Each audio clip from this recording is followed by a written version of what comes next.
আজি ৰাতিপুৱাৰ চাহকাপৰ কাৰণে একেবাৰে সহজ পদ্ধতিত পৰঠা বনাইছিলোঁ আৰু তাৰ কাৰণে মই আটা লৈছোঁ এনেকুৱা কাপেৰে প্ৰায় 1.5 কাপমান লৈ লৈছোঁ আৰু যাক যিমান পৰিমাণে লাগে সিমান পৰিমাণে ল'ব পাৰে।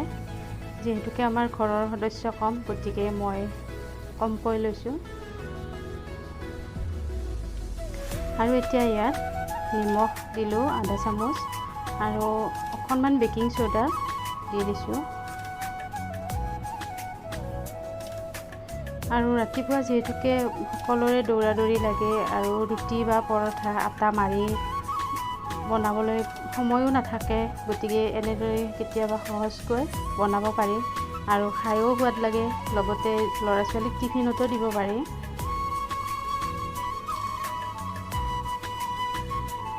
আৰু মই আজি ডাঙৰ ল'ৰাৰ টিফিনত দিবৰ কাৰণে বনাইছিলোঁ। আৰু এইখিনি মই ধুনীয়াকৈ গুলি ল'ম আৰু আটাৰ পৰিমাণটো যিমান আছিলে তাতকৈ ডাবল ইয়াত পানী দিব লাগিব। সাধাৰণতে আমি খলা চাপৰি পিঠাখন যেনেদৰে বনাওঁ তেনেদৰে গোল কৰি ল'ব লাগিব। আৰু পানী মই ইয়াত একেলগে দিয়া নাই, অলপ অলপকৈ দি আছোঁ। আৰু যিহেতুকে মই ইয়াত আটা 1.5 কাপ দিছিলোঁ, গতিকে পানী মই 3 কাপমান দিব লাগিব। আৰু এইখিনি বেটাৰখিনি ৰেডি হৈ গৈছে। আৰু এইফালে মই আলু কেইটামান দালিত সিজিবলৈ দিছিলোঁ আৰু তাৰ লগত মই পিঁয়াজ এটা সৰু সৰুকৈ কাটি থৈছিলোঁ আৰু আদা নহৰু বটা অকণমান আৰু কেঁচা জলকীয়া 2টা সৰু সৰুকৈ কাটি লৈছিলোঁ। আৰু এতিয়া ইয়াত অকণমান ধনিয়াৰ গুড়া আৰু অকণমান ৰেড চিলি পাউডাৰ, আৰু ৰেড চিলি পাউডাৰখিনিত অলপ বেলেগ মছলা মিক্স হৈ গৈছিলে, এনেকৈ দি দিলোঁ। আৰু এই আলুখিনি একেবাৰে মিহি হ'ব লাগিব, যাতে গোটা গোটা হৈ নাথাকে, নহ'লে পৰঠাখন দেখিবলৈও ভাল নহ'ব আৰু খাবলৈও ভাল নালাগিব। গতিকে একেবাৰে মিহিকৈ মই মেছ কৰি ল'লোঁ।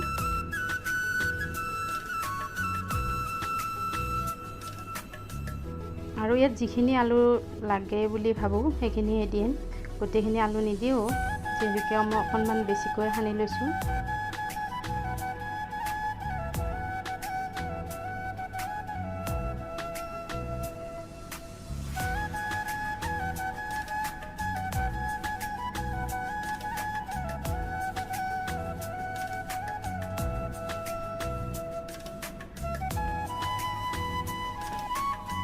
আৰু এতিয়া ইয়াত কণী এটা দিলোঁ, আৰু কণীটো দিলে পৰঠাখন খুব কোমল হয় আৰু ধুনীয়াকৈ ফুলি উঠে।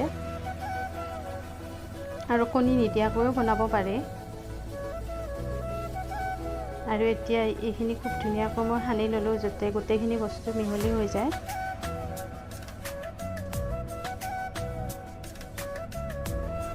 আৰু এইফালে টাৱাখন উঠাই দিছোঁ।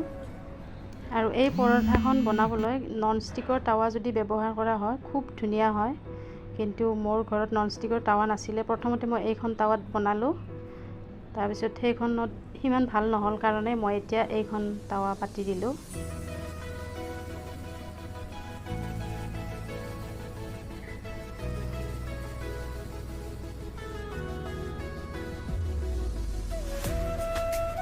আৰু ননষ্টিকৰ টাৱাত একেবাৰতে খুব ধুনীয়া হৈ যায়।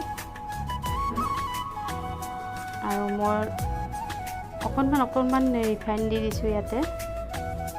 আৰু পৰঠা এখন এখনকৈ এনেদৰে মই গোটেইকেইখন বনালোঁ।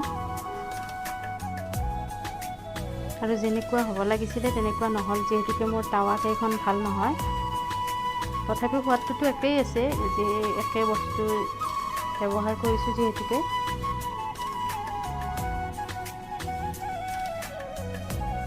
আৰু এনেকুৱা পৰঠা হ'লে চাহৰ লগতো খাব পাৰি, একো ভাজি বা চব্জি নোহোৱাকৈ, যিহেতুকে ইয়াত গোটেইখিনি বস্তু দিয়াই আছে। আৰু এনেদৰে মই পৰঠা সেইখন বনালোঁ। আৰু কেনেকুৱা হ'ল প্লিজ কমেণ্ট কৰি জনাবলৈ নাপাহৰিব।